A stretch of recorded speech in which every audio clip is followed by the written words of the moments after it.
Do you guys smell that? Do you smell what I smell? Is that Collecticon Chicago 2024 in the air? Is it Collecticon week? Yes, it is. And that is what today's video is about. I'm going to adjust the camera so that I'm actually on the screen when I talk. And I was trying to think, what's the corniest way I could start a video? Sniff the air and ask if you're smelling Collecticon.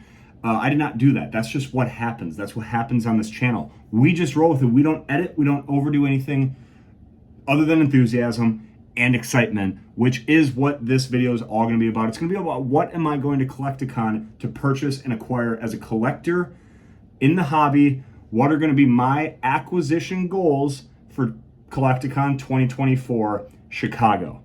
We're going to be making the drive. We, being Matt, Frank, and myself, are making a weekend out of this, going both Saturday and Sunday, and we're going to all try to achieve our collecting goals.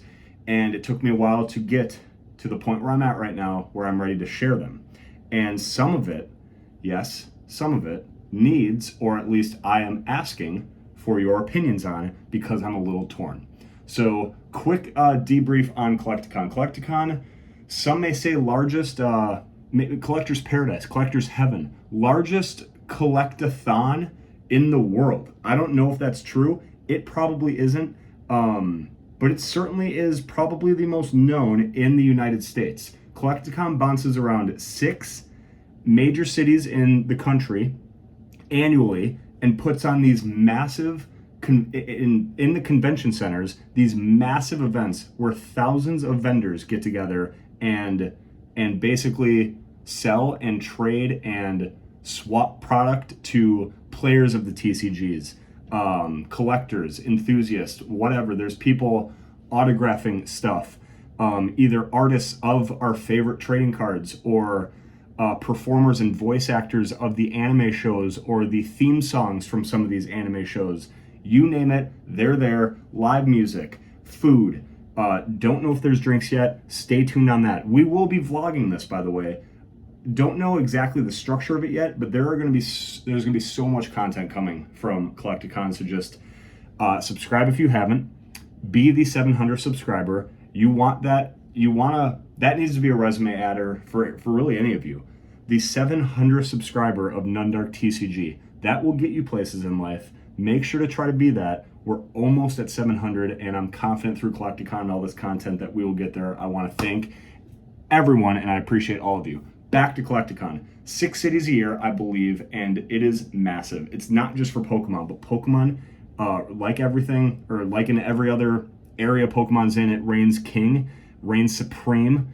It dominates Collecticon, and I encourage you guys to go on YouTube and watch some vendor POV videos of Collecticon or buyer POV videos. Watch some of your favorite YouTubers vlogs of their time at Collecticon. Watch someone like, quick shout out here, and my favorite, and someone I'm going to go there to meet, Bulbasaur. Bulbasaur is a pioneer in the vendor POV game. He does a great job showcasing the deals that are made at Collecticon, the trading, the negotiating, the buying, the selling. Vendors are there to buy your cards too. Make no mistake. They're there to see what you have, to cut you a deal in a way where they can still flip your product and make money, but they will give you anywhere from 60% to, I've seen upwards of 80-85%, depending on how nice the card or item is that you're selling, and if they think they can flip it at the same show. And all these sellers are collectors themselves, so they have a personal collection. They have a inventory that they're selling at these places, and they just move and flip product and continually do this as a full-time job to grow their businesses or grow their card stores value, inventory, revenue, and profit ultimately.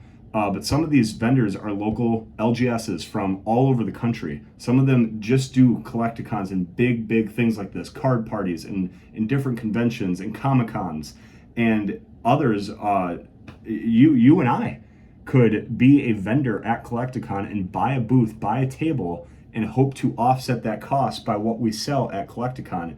It is a who's who of Pokemon, of all TCGs, of all things collectors, and being in the Pokemon space, That's what we're obviously going to focus on, and that is what Collecticon, you know, those posters where you go to like Lollapalooza or Electric Forest, any of these like EDM or concert festivals, and there's always the biggest name person on the top, and then it's like a tree, it slowly trickles down to smaller bands you maybe haven't heard of or they're more niche.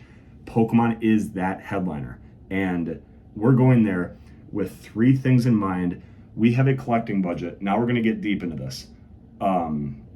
Just get transparent and tell you where I'm at and what I want to spend at Collecticon, what my goals are for getting things at Collecticon, how I'm going to go about it, and then we'll see how that ebbs and flows as I'm there and what I see. Obviously, I'm only going to purchase if the price is right and if I find those items. And on that note, I do believe almost every card in Pokemon's history will be somewhere at Collecticon, including sealed product. You can find basically any pack or box you've ever wanted to open or purchase at Collecticon. And the same can be said for almost any card, period. Obviously, there's some cards where there's only 10 copies in a PSA 10, and I don't know if one of those 10 will be there. But if you're looking for a PSA 10 Gold Star Torchic, say I wanted to upgrade my 3.5, it's going to be there. If I want a Gold Star Pikachu card, which is one of the things I'm going to be getting there or looking to buy there, it's going to be there. And it's going to be there in all different grades, all different graded companies, raw, you name it, damaged, whatever you're looking for and whatever's in your budget, it's probably at Collecticon. And it's huge. The amount of vendors that are at Collecticon and the square footage of this event is overwhelming. So we bought the 2-day pass. We will be going Saturday and Sunday, probably from opening till closing, mostly because we're just addicted to this hobby and have been looking forward to this trip for so long. We are not going to rush out of there. We're going to soak it in. We're gonna browse and look over people's shoulders. We're gonna make sure we scope everything out. We're probably going to, I don't even know where to start once we get in there. And obviously right away you want to go get exactly what you're looking for before someone else does. Problem is we don't know where those things are, where the vendors are who have what we're looking for, and who's got the best price. So it's kind of hard to, you know, doors open, be the first in line, camp out overnight and sprint to your desired booth. We did not get the fast pass. We will not be able to do that. We're going to get in there. We're going to browse on Saturday, take some videos, make some content, wheel and deal some cards, and I'll get into what I'm going for and what I'm buying. And then maybe Sunday, maybe if we scope out one of the better booths, who maybe restock some things on a day-by-day basis and save some of, maybe it's a mystery bag or maybe, I don't know, if we catch someone closing and they're like, hey, come back tomorrow morning and I'll have one more of these, we will run straight to that booth on Sunday, make no mistake. But we're going to go there for the experience. We're going to soak it in. We're going to watch other people make deals. We're going to watch each other's deals. It's just as fun to see other people spend money and negotiate trades. And then the cards are still, you know, in our case, in the car with us. They're just not ours. That's fun too. And then we're going to obviously be there for our own personal reasons. But this is going to be an awesome trip. I want to get into the three things that I'm personally going for at Collecticon. The first is what I mentioned, Pikachu Gold Star. I have values in front of me. On TCG Player, the market price right now for an ungraded raw copy of In Lightly Played LP to MP is $304 for a Gold Star Pikachu. However, on price charting, the ungraded copies are going for, on average, $512, and that pulls from eBay sales. So what that means is a lot of people, given the fact that, well, here, we'll start here. A PSA 7 is $1,100. When you have a PSA 7, which is near mint, going for $1,100, yet your market price for an ungraded is $300. Well, if that ungraded looks anywhere close to near mint, it's not going to sell for $300 on eBay. On eBay auctions, it will get up to the $400, $500, $600, and that's why you're seeing ungraded averages go for $512. I am hoping to find either an ungraded copy at Collecticon in that $300 to $400 range, and maybe a price that I think I can submit to PSA for grading for $15, add that into the cost, and make profit off it. Now, I'm not ever planning to get rid of this card, but what I mean by that is if I can get a card for $400 and I think it's going to hit a PSA 5, Well, PSA 5 is valued at $666 right now. So $400 plus 15 in grading, and I think it can hit a 6 or a 5. Let's say it even doesn't hit that and it hits a 4. Well, that's $465 right now. That still profits me money. So I'm either looking for an ungraded copy that I can personally grade, or a graded copy that's at least at or below market. And if that's the case, maybe if I can negotiate a PSA 5 down to $600 flat, that will be my grail card purchase. Otherwise, I'd be in the ballpark of a 4, which is $465, and I'd want that to be around $450. Now, that would lead you to what's my budget for this trip. My personal budget, I'm going to try and stay below $750. That might seem like a lot to some people. That might seem like nowhere near enough to others. Anytime you go on a trip like this, you need to look at what your budget is, what you're okay spending, how much of that is actual cash versus liquidating cards in your collection and using them as trade leverage to get price points down. And I do think Matt and Frank are going to be doing a lot more of that. I have a lot, I don't want to say stronger ties, but I'm super nostalgic with a lot of the cards on my wall. I can't just take all of those slabbed, graded cards to Collecticon and trade them for some of the stuff that I want to get there. I don't want to part with them.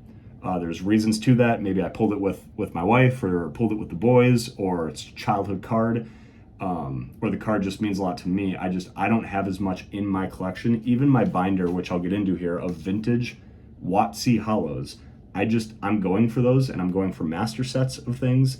So I don't have things in my collection right now that hold a hefty price tag that even warrant bringing to Collecticon to offload and trade. Whereas Frank and Matt, I think, are going to be doing more of that. And then as far as what they're willing to spend cash, I don't want to speak on or speculate. But I think they're going to have more to work with because of the fact that they're bringing a briefcase of cards to trade and negotiate with and use as some sort of like liquidated cash. So for me, I'm hoping to just stay under 750 cash. When you go to these, do whatever is best for your collecting budget, and just make sure you look at how you're going to pay for that. And I would always go in with knowing the price of your cards. Make sure you know the price of your cards and value them at 70%. So have those two numbers. If it's a $100 Charizard, know that it's a $100 Charizard, not 80, not 120, and then know that you want to get 70 for it. Anything above that, start at 80, see if you can get to 75. Write a price, and then it can ebb and flow from there in negotiation. Another reason to watch a video like Bulbasaur is his editing is insane. It's a very entertaining watch. As the deals are happening, he's showing you pictures of the cards on the screen. So it's not just like voiceover, put the headphones in. It's an actual enjoyable watch. And you can see some of these cards in the condition they're in, or the grade that they're in, and see the prices that they're going for, the coin flips that are happening, the way that both parties agree to a price. Very fun, good experience, good practice to get. We're probably going to rip a couple Bulbasaur videos on the 6-hour drive to Chicago. So, Pikachu Gold Star, if I spend, let's say, $400 on a Pikachu Gold Star, $400 to $500, that does not leave me with much. The next thing I'm going for is a sealed booster pack, a vintage sealed booster pack. To open, I've never, so here's a couple pack wrappers. So here's Crystal Guardians from 2006, and here is a unlimited version of Jungle, and this is from 1999. I have just the pack wrappers of these, and these weren't even mine from back when I used to open tons of these. Never kept the pack arts. I do that now with modern packs. We'll see if that's anywhere as cool as people who kept their 1999 vintage packs. But I've always wanted to open one perfectly mint pack of cards. And that leads into a bigger conversation. Do you want the pack to be weighed and confirmed heavy so you have a pretty good chance of pulling a hollow? Since about 1 in 3 of every vintage packs has a hollow, but now with knowing that those typically weigh heavier, if you're buying an unweighed pack, it's more often than not you're buying a light pack and it doesn't have a hollow in it. If you buy confirmed light, the price point will be much less, and if you're buying confirmed heavy, it's going to be heavier, but you can pull that hollow. And if you're going to grade the cards that you pull, that is probably the avenue that you want to go with. Then, since these are vintage packs, do you want to get a first edition pack or an unlimited edition pack? I will tell you here where I think I'm going to land, but this is where I do need your input in the comments. I have some options here. I want to stay below, let's say below 350. I included one or two higher than that. But let's say I want to say, and again, this is stupid. Opening vintage packs is not a way to make money, and it's certainly a luxury and a splurge. It is just something that for my 30th birthday, now everyone knows my age, but there we are. I want to open a vintage pack. That's just something I want to do, and I've been saving for it. And now it's all about what pack, because this is not going to be something I do regularly. It will be recorded and put on this channel. So that's coming very soon. Again, subscribe if you haven't. There are big things coming. But I want to open a vintage pack, and just one of them. Well, you'll see here with the third thing I'm going for, I'm in pursuit of mastering raw many different sets that I love from my childhood and from the WotC era and gens 1 through 3. So just opening one pack is very hard to decide, and I think I'm only going to open one pack. This is not going to be a regular thing for me. Then you got to look at price point. Which packs fall under that kind of $400 range? And then I started to get into, do I want to pay more than market value for a pack that's weighed heavy? Better be a trusted vendor. You better see the weight on a scale live in person with an untampered pack, because you're still taking a risk that there's not a hollow there, and you just paid way more to not even get what you were paying for. So there's a whole game there. And I asked myself, would I rather have a heavy pack from an unlimited print run, so nothing stamped first edition, but let's just say I do pull a hollow. Would I rather have, all non-first edition cards but a hollow, or would I rather have every card be first edition and let's say there is no hollow, and I just buy a light pack, but every card's first edition, you still get a non-hollow rare and they're all first edition. I'm leaning that route. Some people might call me crazy because it takes the big hitters out of it. If you go Neo Genesis, it takes that Lugia out of play. If you go base set, it takes that Charizard out of play. I get it. But to put all your eggs in one basket for a hollow, and it might not even be a good hollow, is a really hard thing for me to stomach. And I can also just grade every card I pull, keep the ones I like, knowing I pulled them and it was, a 30th birthday kind of gift to myself, commemorative, put it on the wall, whatever. I can grade every card I pull. I'm not going to grade non-first edition random commons in this pack just for the off chance they hit a 9 or a 10 and maybe make me a couple bucks. If they're first edition though, any of these vintage cards, even if it's a first edition common from Gym Challenge or Neo Discovery, some of these affordable packs, and we'll get into them in detail, those can be $10 cards raw, $60 to $70 in a 9, and $100 plus in a 10. The non-hollow rares can be $250 in a 10, and these are going to be freshly pulled mint cards.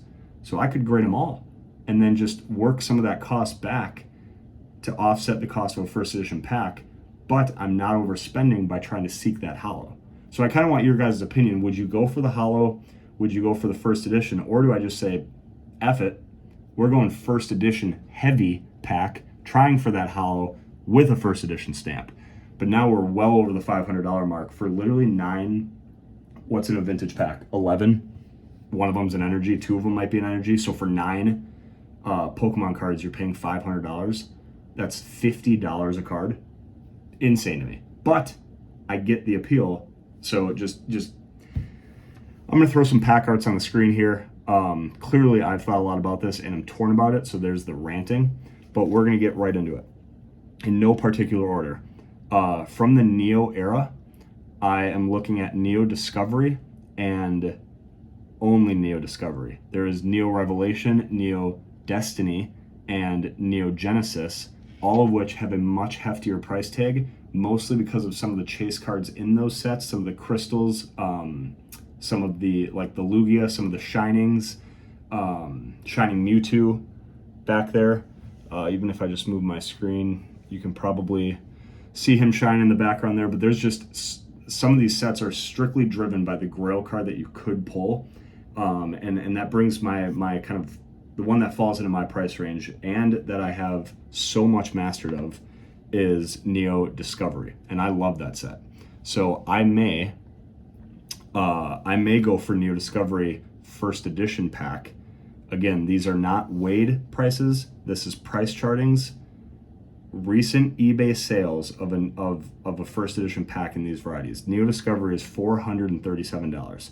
If I spend $300 to $400 on a Gold Star Pikachu and $437 on one pack, that doesn't leave me a lot for my third item here, which are vintage hollows for my binder. Stay tuned for that part of this video. Yes, it's going to be a long video. That is this video. But we're going to run through my binder here and go through some of the cards that I'm looking for at Collecticon. If I only have $750 to spend and I spend $740 on these two items, I'm not really getting a vintage hollow. So that's Neo Discovery. Team Rocket, $321 for a first edition Team Rocket card. Now, Team Rocket can pull. No, this is Team Rocket Returns from the EX era, so it can't pull a Gold Star Torchic. So Team Rocket, very cool set, has the dark Blaine's Charizard, the dark Blastoise, cards like that. But again, I'm not. These aren't heavy prices. I'm not guaranteed a hollow. So $321 for Team Rocket. Gym Challenge and Gym Heroes. Gym Challenge is $340.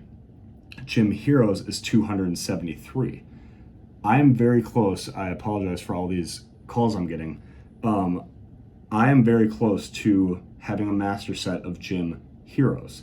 And one of my favorite pack arts, if not my favorite pack art, period, of all time, is the Misty, and it's shown on the screen right now, the Misty rainbow colored pack art with the first edition stamp on it.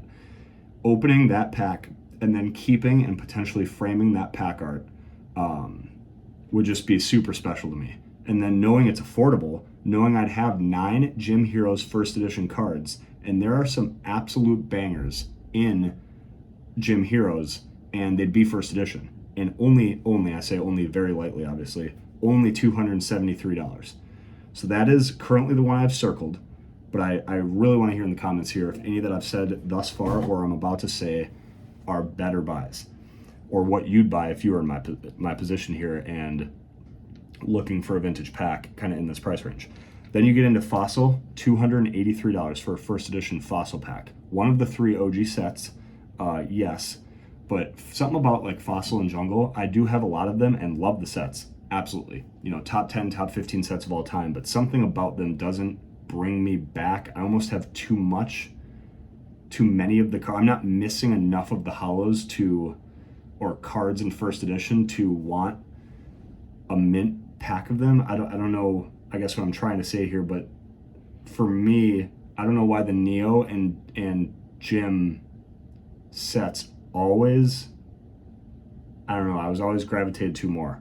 But yeah, so Fossil's $283 and Jungle is $297. Both of those are affordable packs in first edition, and they are OG packs from 1999. Those would be also, if this pack was in mint condition and had a first edition stamp right there, and I opened it, that would be extremely, extremely cool. And they're affordable.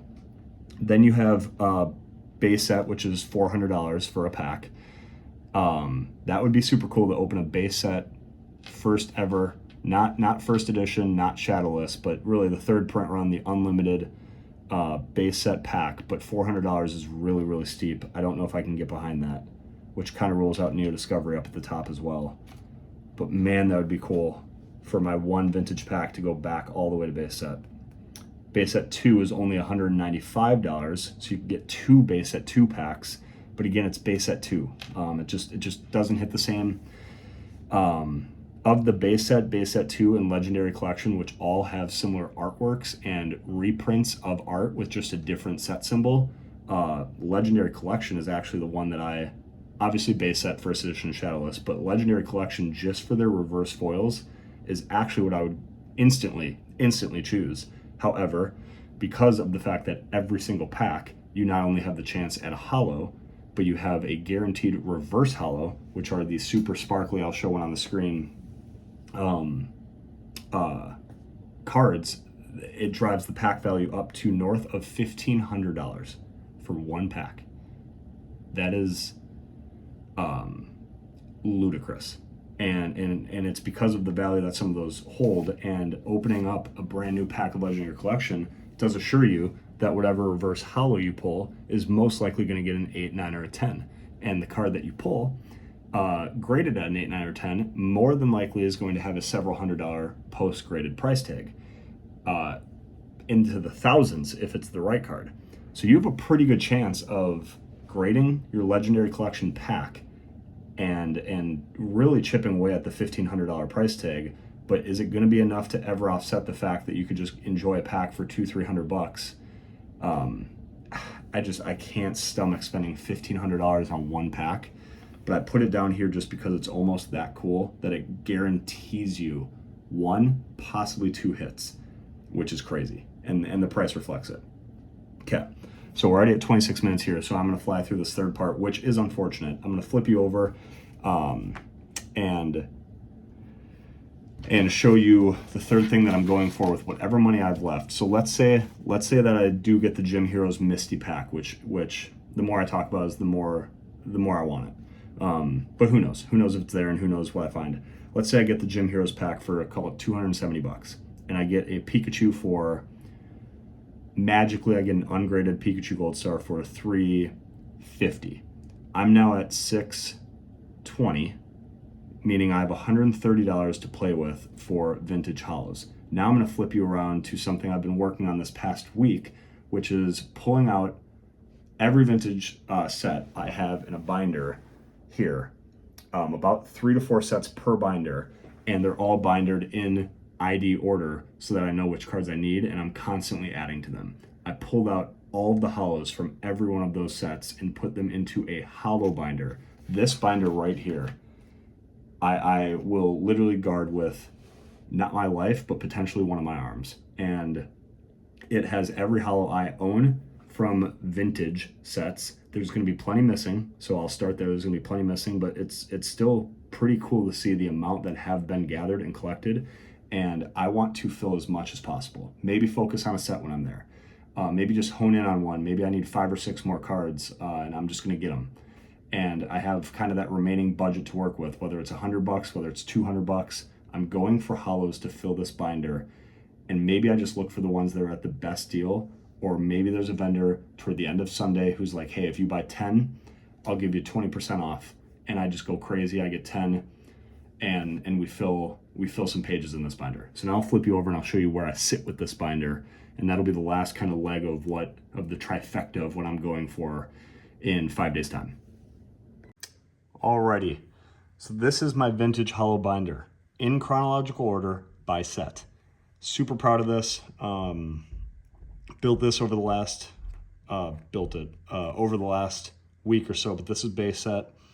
Obviously I'm missing the Zardy Boy and a couple others, but here's base set, the remainder of base set, and then we start jungle, and you'll see here that this is actually a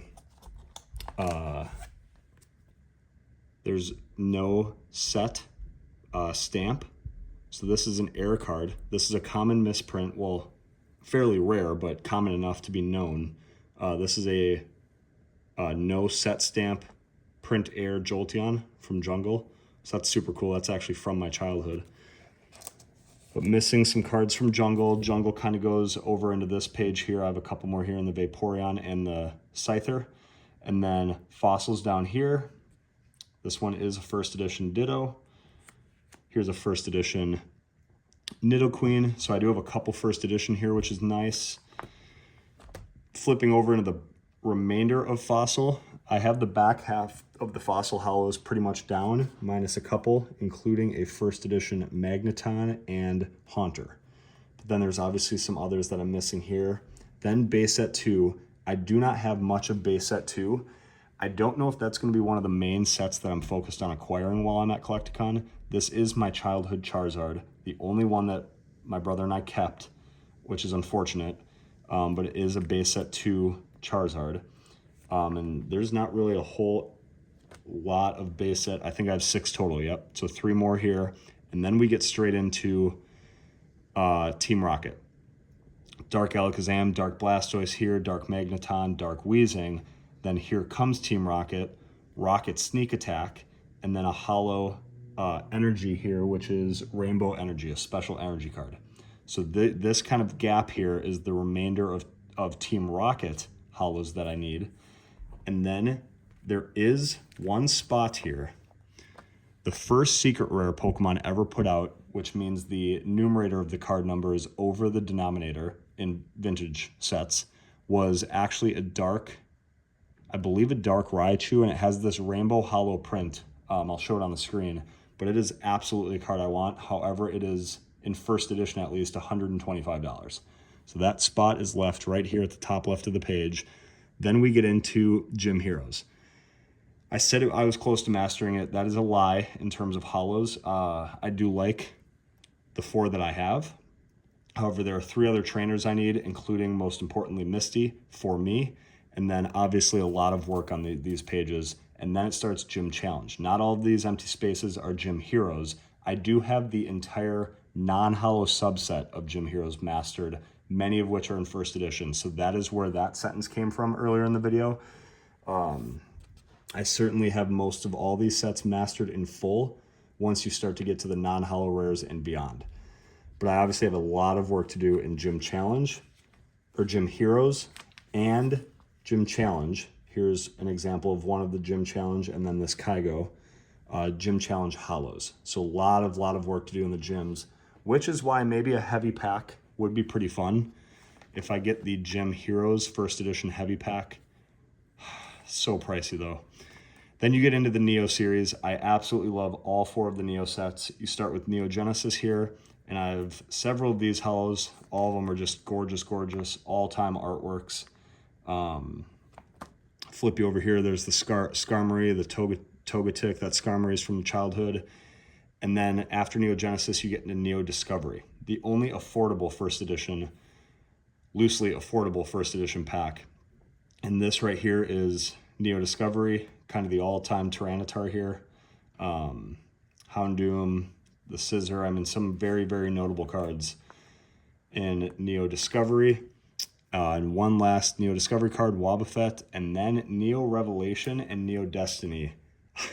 I'm lacking in. That is the rest of this page. So many empty slots. Where do I even start? And that is why Collecticon, if I wanted to achieve filling this binder, would be a $5,000 to $10,000 trip. So that won't be happening. That's why I think I'm going to be looking for deals and maybe filling out some of these earlier pages. But yes, a lot on the back 2 sets of Neo, lots of work to be done. And then you get into Legendary Collection, where I do have the Alakazam Hollow and the Machamp and Muck Legendary Collection cards. And I believe this Machamp, it was printed in base set and obviously first edition and shadowless. And I think one of those was from a theme deck, so they're less valuable because they're less rare. But the Machamp from Legendary Collection is actually one of the rarer Machamps because it's truly just one of the need to pull it naturally hollows. So of all the prints that we've all seen from this gorgeous kind of rainbow yoked Machamp, this one does hold value. Then I have the Muck, and then super proud of this page. I will be looking for the reverse hollow foil. This was mentioned in these are the cards you pull in the $1,500 packs. So I think it's 1 in every 3 still, pull a hollow in the second to last spot. And then the last card in every pack is a reverse hollow like this in this foil pattern. I mean, just unbelievable reverse hollow pattern there.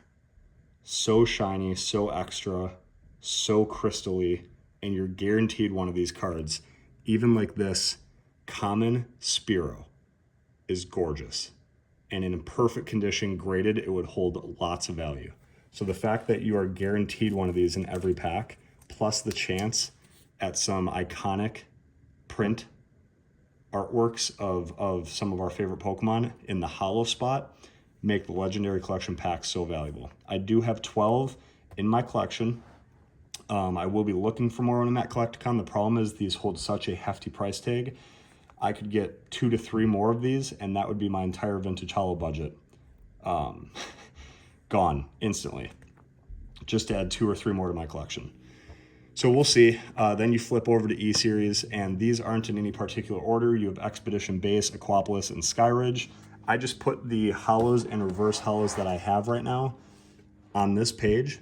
So here's one hollow Magby, and then a reverse hollow Venusaur, War Turtle, and Ampharos, which is a Pokemon that's really growing on me. Just so cool. Gorgeous artwork. Love the yellow and kind of pink vibe. So yeah, there's Expedition Base with a reverse hollow Ponyta, and then an Elekid and Tangela reverse hollow foil from Aquapolis. And then I don't have any, I do have Skyridge cards, but I do not have any reverse hollow or hollow Skyridge cards. And then over here is Team Rocket Returns, where I have a hollow Dark Houndoom and a Dark Crobat with the Team Rocket Returns stamp. Right there, if you can see some of these. So, and then, I mean, in these 3 E-Series sets, I can't even count how many cards I'd have to acquire to master those in hollow or reverse hollow especially. And then, because I think this is, the e-readers are where they started reverse hollows of every card, like you see in today's modern sets. And then in Dark, or Team Rocket Returns, there was a lot of the Dark Pokemon, just like in Team Rocket, but it also was one of the introductory sets to Gold Star Pokemon. And the rest is left blank for whatever I feel like acquiring. But this binder, yes, a lot of empty spots for sure. But even looking at this page, and then especially when you're at the start here, like these are cards we all know and love and can appreciate, and to have them in their correct spot, knowing exactly what I need. I now can walk around Collecticon with a backpack and this one binder, and maybe a couple slabs or things that I want to sell or trade. I don't know, but I'm a binder, and that is it. And it tells me exactly what I need to look for and need. Super cool. It's super cool to see it all laid out like this. And imagine if one of these pages was fully complete, showing 24 vintage hollows in order. I just think that'd be so cool. So that's the third thing I'm going for with whatever is left over from hopefully a reasonably priced Pikachu Gold Star and a vintage sealed pack.